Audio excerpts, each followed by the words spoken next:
C'est quand j'étais très coloriste, j'étais fasciné par le bleu de Prusse.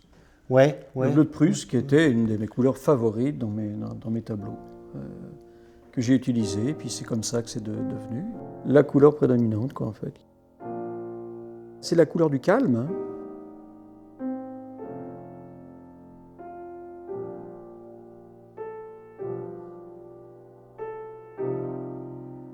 Puis là, voilà un dessin d'approche qui date de 1981.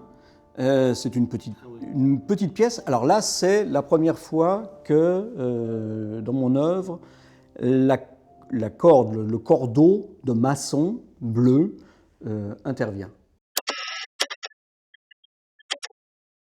Alors c'est dû à quoi? C'est dû à ce que j'ai voulu être musicien.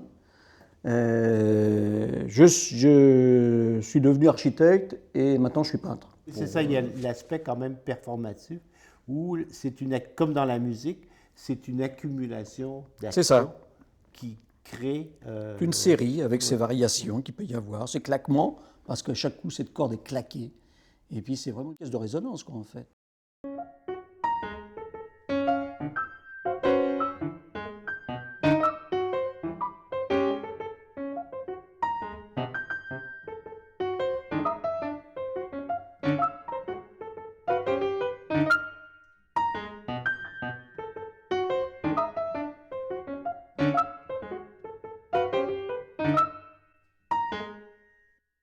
À un moment donné, je me suis posé une question qui repose sur tous mes travaux.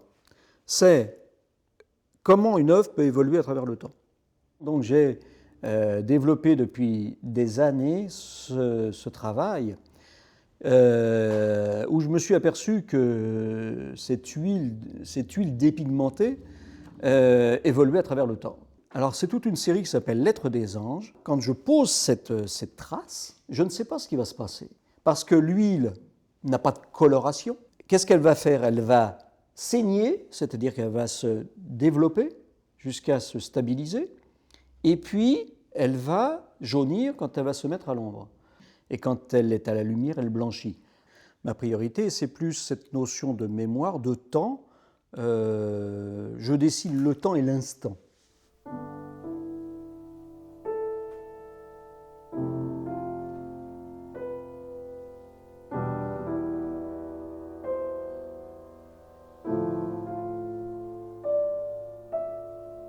Claude, tu as des projets. Sur quoi travailles-tu en ce moment?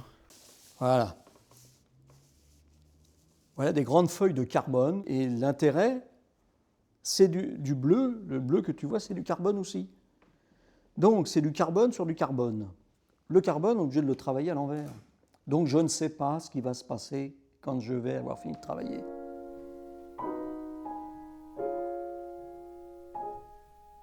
Tu as un livre à nous montrer aussi. Oui, je t'ai apporté le dernier livre d'artiste, car j'aime beaucoup faire des livres d'artistes, parce que ça, c'est aussi c'est du papier. Voilà, on revient à ce matériau fabuleux, le papier. J'aime travailler avec des poètes en osmose avec le texte. Ça, c'est le 3e livre de ce format-là avec Maurice Belleau, parce qu'on a fait plein d'autres livres. Et tous ces livres sont faits à la main. Ça veut dire que toutes les feuilles sont différentes et tous les exemplaires sont différents. Moi, je fais un peu de bricolage de temps en temps. J'adore retaper des lieux, des choses comme ça. Puis à chaque fois maintenant que j'utilise le cordeau, je ne peux pas faire autrement que penser à ton travail, bien que j'en suis au degré zéro par rapport à ça. Je peux venir te les signer si tu veux.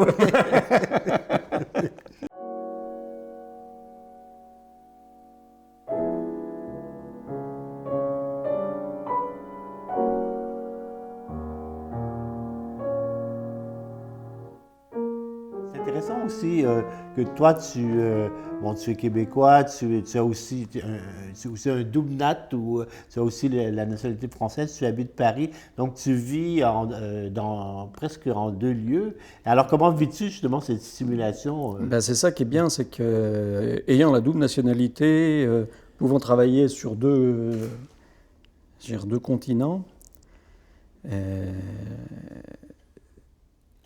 ma recherche elle se fait de façon continue, quoi, en fait. C'est ça qui est intéressant.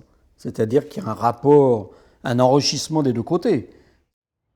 La lumière de mon atelier d'ici est absolument fabuleuse.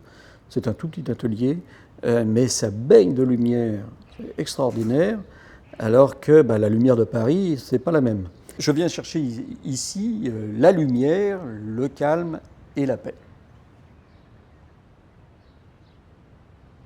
J'aime aussi travailler des formats très longs, ça s'appelle des barrettes. Donc ce sont des formats que j'ai fait fabriquer, qui font 3 mètres de long sur 20 cm de haut, et c'est sur des papiers marouflés sur bois. Alors il y a un très grand travail de ponçage, et puis il y a un claquement qui arrive. Mais il y a de l'écho.